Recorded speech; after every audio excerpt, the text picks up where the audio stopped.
കൊല്ലം തേവലക്കര സ്കൂളിൽ 8ാം ക്ലാസ്സുകാരൻ മിഥുൻ ഷോക്കേറ്റ് മരിച്ചതിൽ school management committee പിരിച്ചുവിടും. School സർക്കാർ ഏറ്റെടുക്കും. മാനേജർ തുളസീധരൻ പിള്ളയെ അയോഗ്യനാക്കി. ജില്ലാ വിദ്യാഭ്യാസ ഓഫീസർക്ക് ചുമതല നൽകി. സ്കൂൾ സുരക്ഷ ഉറപ്പാക്കുന്നതിൽ മാനേജ്മെന്റിനും പ്രധാനാധ്യാപികയ്ക്കും ഗുരുതര വീഴ്ചയുണ്ടായതായി വിദ്യാഭ്യാസ മന്ത്രി വി ശിവൻകുട്ടി പറഞ്ഞു. സർക്കാർ നടപടിയെ താൻ വെല്ലുവിളിക്കുന്നില്ല എന്ന് സ്കൂൾ മാനേജർ തുളസീധരൻ പിള്ള പറഞ്ഞു. തേവലക്കര സ്കൂളിലെ അപകടവുമായി ബന്ധപ്പെട്ട് ഇത്തരത്തിൽ ഗുരുതരമായ വീഴ്ചകൾ ഉണ്ടായിട്ടുള്ളതായി പൊതുവിദ്യാഭ്യാസ ഡയറക്ടർ റിപ്പോർട്ടിൽ ചൂണ്ടിക്കാണിച്ചിട്ടുണ്ട്. KER ചാപ്റ്റർ 3(9) പ്രകാരം ഉള്ള കടമകൾ നിർവഹിക്കാത്തത് കൊണ്ട് 7 പ്രകാരം മാനേജർ നടപടിക്ക് അർഹനാണ്. ഈ പശ്ചാത്തലത്തിൽ പൊതുവിദ്യാഭ്യാസ വകുപ്പ് തേവലക്കര ബോയ്സ് ഹൈസ്കൂളിലെ മാനേജ്മെന്റിനെ പിരിച്ചുവിട്ട് സ്കൂളിന്റെ ഭരണം കൊല്ലം വിദ്യാഭ്യാസ ജില്ലാ ഓഫീസർക്ക് കൈമാറിക്കൊണ്ട് പൊതുവിദ്യാഭ്യാസ ഡയറക്ടർ ഉത്തരവ് ഇറക്കും. സ്കൂൾ പ്രവർത്തന സമയത്തിന് മുൻപായി കുട്ടികൾ സ്കൂളിലും സ്കൂൾ പരിസരത്ത് എത്തുന്നതായി കണ്ട സാഹചര്യത്തിൽ കുട്ടികളുടെ സുരക്ഷ ഉറപ്പാക്കുന്നതിൽ സ്കൂൾ മാനേജ്മെന്റിന്റെയും പ്രഥമാധ്യാപകരുടെയും ഭാഗത്തു നിന്നും ഗുരുതരമായ വീഴ്ചയാണ് ഉണ്ടായിട്ടുള്ളത്.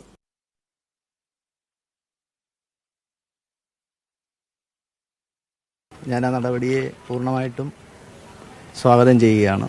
ഞാനും മാനേജ്മെൻറ്റ് കമ്മിറ്റിയും ഒരു സർക്കാരിനെ സംബന്ധിച്ച് എടുക്കുന്ന തീരുമാനം ഉചിതമാണ് എന്ന നിലയ്ക്കാണ്. ഞാൻ സർക്കാരിനെ വെല്ലുവിളിക്കാനൊന്നും ഞങ്ങളാരും ഉദ്ദേശിക്കുന്നുമില്ല. ഈ നടപടിയൊന്നും സത്യത്തിൽ എനിക്കൊരാഘാതവും ഏൽപ്പിക്കുന്നില്ല. കാരണം ഞാൻ കുറച്ചൊക്കെ ഇത് പ്രതീക്ഷിക്കുന്നുണ്ട്.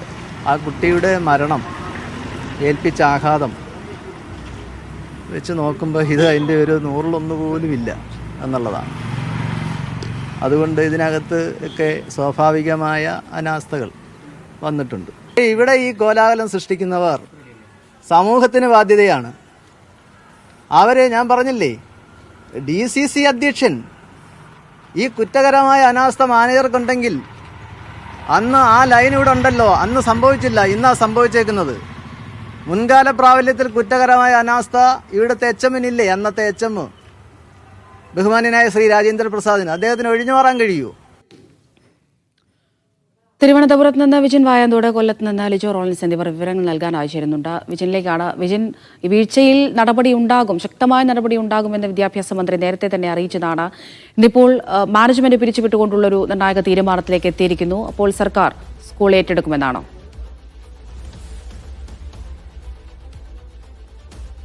അമൃത, തീർച്ചയായും അങ്ങനെ തന്നെയാണ്. കർശന നടപടി ഉണ്ടാകും എന്ന് നേരത്തെ തന്നെ വിദ്യാഭ്യാസ മന്ത്രി വ്യക്തമാക്കിയതാണ്. ഇതുമായി ബന്ധപ്പെട്ട അന്വേഷണവും പ്രഖ്യാപിച്ചിരുന്നു. ഇപ്പോൾ സ്കൂളിനെതിരെ നടപടിയെടുത്തിരിക്കുന്നത് DG-യുടെ, അതായത് വിദ്യാഭ്യാസ ഡയറക്ടറുടെ റിപ്പോർട്ടിന്റെ അടിസ്ഥാനത്തിലാണ്. ഗുരുതരമായ വീഴ്ചയാണ് മാനേജ്മെന്റിന് സംഭവിച്ചത് എന്ന് കണ്ടെത്തിയതിനെ തുടർന്നാണ് ഒരുപക്ഷെ ഈ അടുത്ത കാലത്തൊന്നും നമ്മൾ കണ്ടിട്ടില്ലാത്ത നിലയിൽ ഈ സ്കൂളിനെതിരായ നടപടി വിദ്യാഭ്യാസ വകുപ്പ് നിലവിൽ സ്വീകരിച്ചിരിക്കുന്നത്. നേരത്തെ പ്രധാന അധ്യാപികയെ സസ്പെൻഡ് ചെയ്തിരുന്നു. ഒപ്പം തന്നെ ഇപ്പോൾ DG-യുടെ അടുത്ത റിപ്പോർട്ട് കൂടി ലഭിക്കാനുണ്ട്.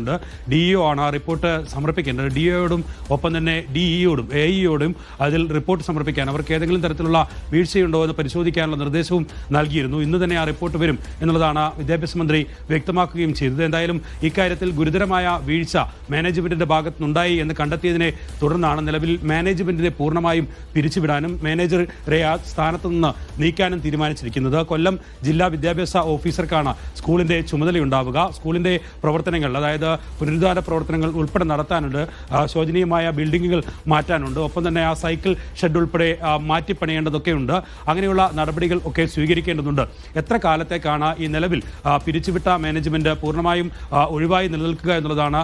അത് എത്ര കാലം നീണ്ടുപോയാലും സ്കൂളിന്റെ പൂർണ്ണമായ പ്രവർത്തനങ്ങൾ പൂർത്തിയാക്കിയ ശേഷം മാത്രം തിരിച്ച് മറ്റൊരു മാനേജ്മെന്റിനെ ഏൽപ്പിക്കുക എന്നുള്ളതാണ്. നിലവിൽ മാനേജ്മെന്റിന്റെ ഭാഗമായുള്ള ഫണ്ടാണ് ഉപയോഗിച്ച് ഈ വിദ്യാലയത്തിന്റെ പൂർണ്ണമായ പ്രവർത്തനങ്ങൾ നടത്തുക. അതിനൊക്കെ നേതൃത്വം നൽകുക നിലവിൽ ഈ വിദ്യാഭ്യാസ ഓഫീസർ തന്നെയായിരിക്കും. പൂർണ്ണമായും സർക്കാരിന്റെ നിയന്ത്രണത്തിലായിരിക്കും ഇനി ഈ തേവലക്കര സ്കൂൾ പ്രവർത്തിക്കുക എന്നുള്ളതാണ്. ഞാൻ നേരത്തെ സൂചിപ്പിച്ചതുപോലെ ഇക്കാര്യത്തിൽ ശക്തമായ ഒരു നടപടി എടുക്കും എന്ന് വിദ്യാഭ്യാസ വകുപ്പ് വ്യക്തമാക്കുകയും വിദ്യാഭ്യാസ മന്ത്രി തന്നെ ഇക്കാര്യം വ്യക്തമാക്കുകയും ചെയ്തിരുന്നു. ആദ്യഘട്ടത്തിൽ തന്നെ ഇങ്ങനെയൊരു അപകടം ഉണ്ടാവുകയും ഇതിന് ദാരുണമരണം സംഭവിക്കുകയും ചെയ്ത ശേഷം അത്തരം നടപടികളുമായി ആണ് വിദ്യാഭ്യാസ വകുപ്പ് മുന്നോട്ട് പോവുകയും ചെയ്തത്. എന്തായാലും കർശനമായ ശക്തമായ ഒരു നടപടിയിലേക്കാണ് നിലവിൽ ഇപ്പോൾ വിദ്യാഭ്യാസ വകുപ്പ് കടന്നിരിക്കുന്നത്. അമൃത.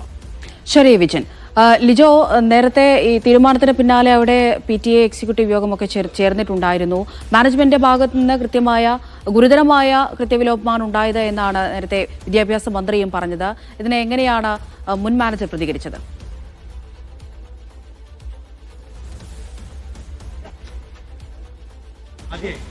അമൃത, അതായത് സർക്കാരിൻ്റെ നടപടിയെ അംഗീകരിക്കുന്നു എന്നുള്ളൊരു കാര്യമാണ് പറഞ്ഞത്. ഒരു കാരണവശാലും ആ നടപടിയെ വെല്ലുവിളിക്കാനോ അതിനെതിരെ പ്രതികരിക്കാനോ താൻ തയ്യാറല്ല.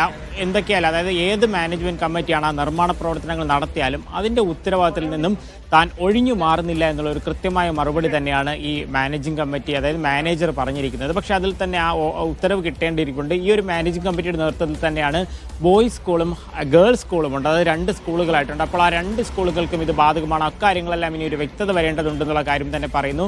നിലവിൽ അവർ മറ്റ് നിയമ നടപടികളിലേക്ക് കടക്കുന്നില്ല. പക്ഷേ ഇതിൻ്റെ ഒരു യാഥാർത്ഥ്യത്തെ ബോധ്യപ്പെടുത്തിക്കൊണ്ട് സർക്കാരിനെ, വിദ്യാഭ്യാസ വകുപ്പിനെ സമീപിക്കുമെന്നുള്ള ഒരു കാര്യം വ്യക്തമാക്കുകയും ചെയ്യുന്നുണ്ട്. എന്താണ് അതിന് ചെയ്യാൻ പറ്റുന്ന കാര്യങ്ങൾ, ഇത് എവിടെയൊക്കെയായിരുന്നു, എന്തൊക്കെയായിരുന്നു നടന്ന സംഭവങ്ങൾ, അതിനെല്ലാം കൃത്യമായി ബോധ്യപ്പെടുത്തിക്കൊണ്ട് അത് സർക്കാരിനെ സമീപിക്കുമെന്നുള്ള ഒരു കാര്യം വ്യക്തമാക്കുന്നുണ്ട്.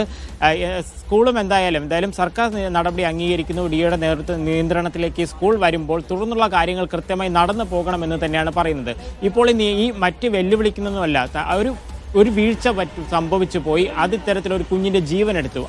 അത് വളരെ വേദനിപ്പിക്കുന്ന ഒരു സംഭവം തന്നെയാണ്. അതുകൊണ്ട് അത് അംഗീകരിച്ചുകൊണ്ട് പൂർണ്ണമായിട്ടും സർക്കാർ എടുത്ത നടപടി അംഗീകരിച്ചുകൊണ്ട് മുന്നോട്ട് പോകുന്നുണ്ടെന്ന് പറയുന്നു. പക്ഷേ ഒരു കാര്യം എടുത്ത് പറയുന്നുണ്ട്, ഇതിൽ പോലീസ് കേസെടുത്ത് മുന്നോട്ട് പോകുന്നുണ്ട്. അതിലും മാനേജ്മെൻറ്റ് കമ്മിറ്റി ഉൾപ്പെടുത്തിയിട്ടുണ്ട്. മാത്രമല്ല ഇപ്പോൾ വിദ്യാഭ്യാസ വകുപ്പ് നടപടി എടുത്തിട്ടുണ്ട്. പക്ഷേ എന്താണ് KCB എടുത്തൊരു നടപടി എന്നുള്ളൊരു ചോദ്യം ചോദിക്കുന്നുണ്ട്. വൈദ്യുതി വകുപ്പ് ഇതുമായി ബന്ധപ്പെട്ട് ഇതുവരെയും നടപടികളൊന്നും സ്വീകരിച്ചിട്ടില്ല. മാത്രമല്ല പഞ്ചായത്ത് ആണ് ഇതിന് ഫിറ്റ്നസ് നൽകിയത്. ഇത് പരിശോധിക്കാതെ എന്തിന് ഫിറ്റ്നസ് നൽകിയെന്നുള്ള ഒരു ചോദ്യവും ചോദിക്കുന്നുണ്ട്. എന്തായാലും വരും ദിവസങ്ങളിൽ ഒരുപക്ഷേ ഇത് നിയമവ്യവഹാരത്തിലേക്കൊക്കെ കടക്കുമെന്നുള്ള കാര്യത്തിൽ യാതൊരു സംശയവുമില്ല. നിലവിൽ മറ്റ് പ്രതികരണങ്ങൾ, അതായത് സർക്കാരിൻ്റെ ഈ നടപടിക്കെതിരെ ഒരു പ്രതികരണങ്ങളിലേക്കോ ഒന്നും തന്നെ കടക്കുന്നില്ല. ആ കുഞ്ഞിൻ്റെ ജീവൻ നഷ്ടപ്പെട്ടതിൻ്റെ ഉത്തരവാദിത്വം തങ്ങൾക്കും ഉണ്ട് എന്ന് തന്നെയാണ് ഈ മാനേജിംഗ് കമ്മിറ്റി പറയുന്നത്. അമൃത. ശരി, വിജൻ വായാന്തോടും ലിജോ റോളൻസുമാണ് വാർത്തയുടെ വിശദാംശങ്ങൾ നൽകിയത്.